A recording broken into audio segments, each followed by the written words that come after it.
Well, well, well, I love talking about this boy. The honey badger himself, king of the late breakers, Ricky Bobby, Daniel Ricciardo.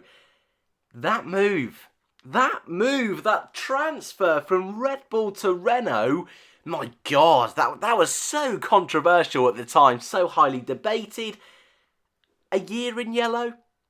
It's probably not been the year Ricciardo would not only have wanted, but probably would have expected. It's definitely been a step backwards in terms of their projections that they've been doing over the last few seasons, actually. Renault have always seemed to have made that one step forward. And over the winter, they were targeting podiums. They were targeting Red Bull, who Red Bull themselves had obviously moved to Honda, and I think a lot of us expected them to struggle initially.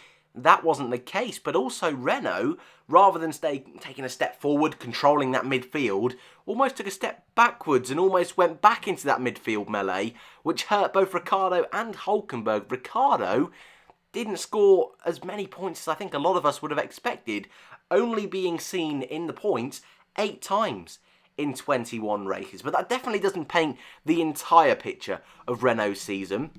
Because you look at races like Monza, P4 for Daniel Ricciardo, P5 for Nico Hülkenberg, the pace was there at certain Grand Prix. And what I find most bizarre about Renault in 2019 is, as I just said, Monza, a circuit notorious for high speed.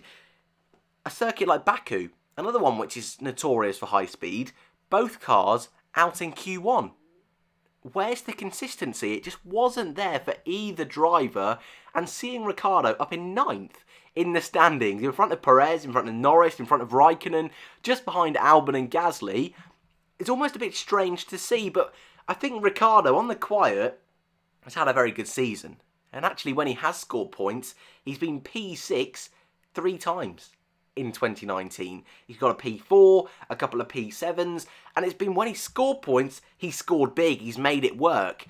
And you look at opportunities where he probably should have scored, Bahrain being a prime example, with about a massive haul of points in Bahrain. I think that was on for a P6 until his car broke down at the very end of the race. And that's been a theme once again this year, is reliability in that Renault needs to be better, has to be better next season if they want to keep Ricciardo and keep him being tempted away by the likes of Ferrari and Mercedes if that 2021 driver kerfuffle does happen like we expect it to.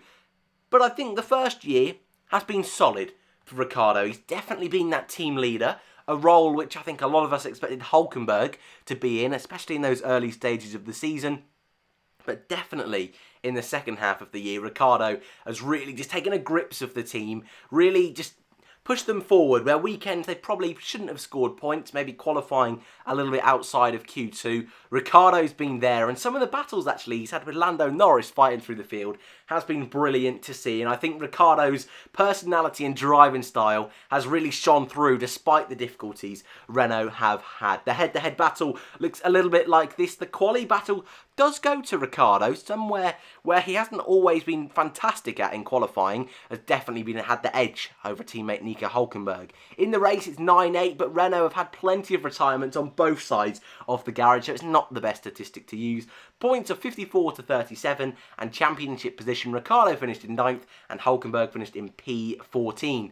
Daniel's statistics look a little bit like this. No wins, no poles, and no podiums, but as I mentioned, came super close in Monza, was P6 in Brazil very easily. That race could have swung a different way, just a different timing of the safety car, and he could have had a podium there. Germany, his car broke down. Of all the races for your car to break down, Germany, Ricciardo is one of those drivers where you expect to be able to take a real stranglehold over that race. I've used that phrase a few times today. Apologies, but that's the kind of driver I see Ricciardo as. One of those drivers that isn't afraid to make an overtake, and I love this saying, but has a fire in his belly. He really does. He's gutsy on the brakes. We all know some of his overtakes this year haven't quite gone to plan. I mean, there was a little bit of a reverse into Danny Kvyat in Baku, way back in race 4. But I think getting used to that car, I mean, he's been at Red Bull for a very long time, since 2014, so getting used to a complete new concept of car, Yeah, of course that's going to take a bit of time to do. And when you're a driver like Ricciardo, who isn't afraid to make an overtake, isn't afraid to overtake in places where no one else would, there's going to be little hiccups over the way. And I think that's totally fair. And I think it's a fair representation of the season is a lot of his moves. Is for the most part, they've paid off. But for a couple of times, you can just sense that perhaps it would have been better off him staying at Red Bull. I don't know. That's definitely something I'd like to explore further in a more eccentric video, I was going to say. More detailed video over the winter. But the year as a whole, I think there's been a hell of a lot of positives. As I mentioned, 9th overall in the standings. I think it's very impressive considering 2 of the guys in front of him win a Red Bull for half the season. When you look at races like Bahrain, like Japan, they scored but they got disqualified. Like Germany, where he could have scored a massive heap of points. There's more on the table there for Ricciardo, and yet he still finished 9th, which to me indicates a very good season.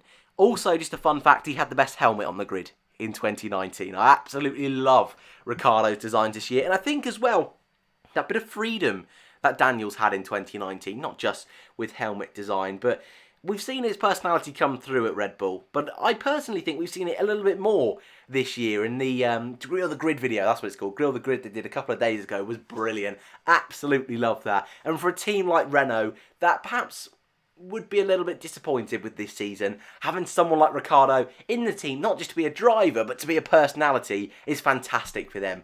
So, overall, 2019 has been a strong year. I still see him as one of the best drivers on the grid.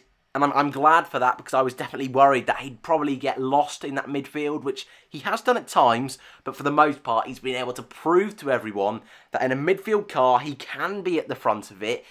He's still going to make overtakes. He's still going to be daring. So I'm going to give Ricciardo an 8 out of 10, which I think is going to be one of the more interesting ones to hear your thoughts in the comments below. We're doing one of these videos every single day, so if you're new around here, feel free to subscribe if you're craving a little bit of Formula 1 over the winter break. Have a good holidays, and I'll see you in the next one.